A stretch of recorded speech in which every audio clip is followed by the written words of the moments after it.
미스트롯2의 시청률이 지난주보다 올라갔는데요. 그것이 전유진 탈락 후유증을 걷어낸 것으로 생각한다면 오산입니다.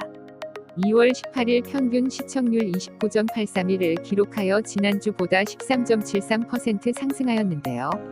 전유진의 탈락 영향을 완전히 벗어난 건가요? 그렇게 생각하지 않습니다. 그 이유를 2021년 1월 미스트롯2와 TV조선 목요일 저녁 뉴스9 시청률을 분석해서 밝히겠습니다.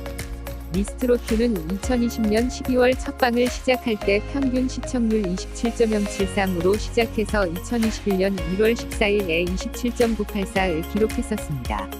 1월 21일 26.536으로 조금 떨어지긴 했었는데요. 회를 거듭할수록 화제를 만들고 편애하는 싱어들이 부각되면서 팬들이 결집하는 특성 때문에 상승해야 정상임에도 약간의 변동만 있는 채 답보 상태로 유지되었습니다. 초기에 이명웅을 포함한 트롯맨들이 전원 마스터로 참가한 것도 초기 높은 시청률을 올리는 데 기여한 것이 사실일 것입니다. 의미 있는 변동이 발생한 것은 2월 4일부터인데요. 준결승 진출자를 확정짓는 날이었습니다. 그날 28.819로 전주 27.541보다 1.278 더 많은 시청률을 기록하며 4.64% 상승했지만 2월 11일 전유진 탈락 영향으로 25.55로 떨어져 마이너스 12.77% 하락하며 경연 시작 후 최저를 보여주었습니다. 2월 18일 결승 진출자 확정 이벤트 덕택의 29.831로 상승, 원래대로 회복된 것처럼 보이나 자세히 살펴보면 전유진 탈락 영향을 받고 있음을 알 수 있습니다. 2020년 개최된 미스터트롯 경우 준중결승부터 준결승을 거치며 결승 진출자 확정까지 내외 평균 약 4.8% 시청률이 상승한 바 있었는데요. 미스트롯2의 시청률을 보수적으로 계산해서 약 4% 상승이라고 가정한다면 화제성을 고려할 때 미스트롯 준결승 마지막 날에는 평균 시청률 31.17에 도달하여야 하나 2월 18일 29.831로 약 마이너스 4.49% 미달함을 알 수 있습니다. 실제 코로나 바이러스 대전염병 영향으로 국민들이 거의 집에 머무르고 있는 상황이라 미스터트롯 때보다 더 본방을 볼 수밖에 없었을 거란 가정을 한다면 4% 상승도 낮게 부여한 것입니다.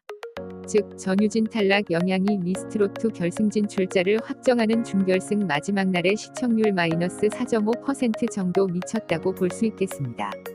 적어도 시청률이 31.17 이상 나왔어야 한다는 말입니다. 목요일 TV조선 뉴스9는 영향을 더 받고 있는 것으로 분석 결과가 나왔는데요.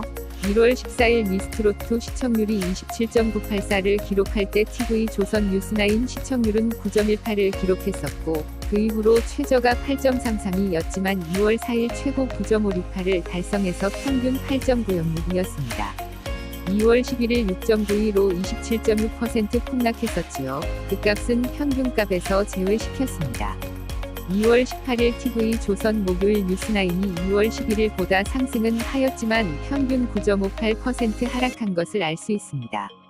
목요일을 제외한 평일 TV조선 뉴스9의 평균 시청률은 5에서 7 사이에 있지만 미스트롯2가 개막되면서 목요일 뉴스9의 시청률이 상승하였는데요. 변동이 있을 때 동반 변동합니다. 목요일 미스트롯2를 보려는 시청자들이 조선 뉴스9을 시청한 후 바로 연결되는 경연 프로그램을 보기 위해서입니다.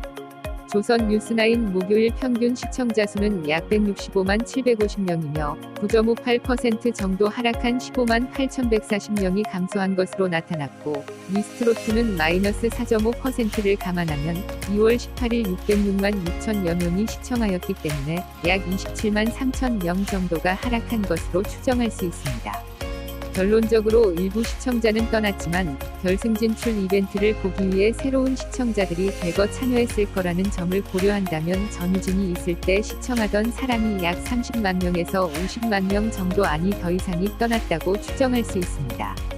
결승 진출자들을 보며 전유진을 꼭 탈락시켜야 했나라는 의문이 거듭 들면서 사랑의 콜센터 같은 다른 프로그램을 위해서라도 떠난 시청자들을 TV조선은 다시 불러 모으는 노력이 필요할 것으로 보입니다.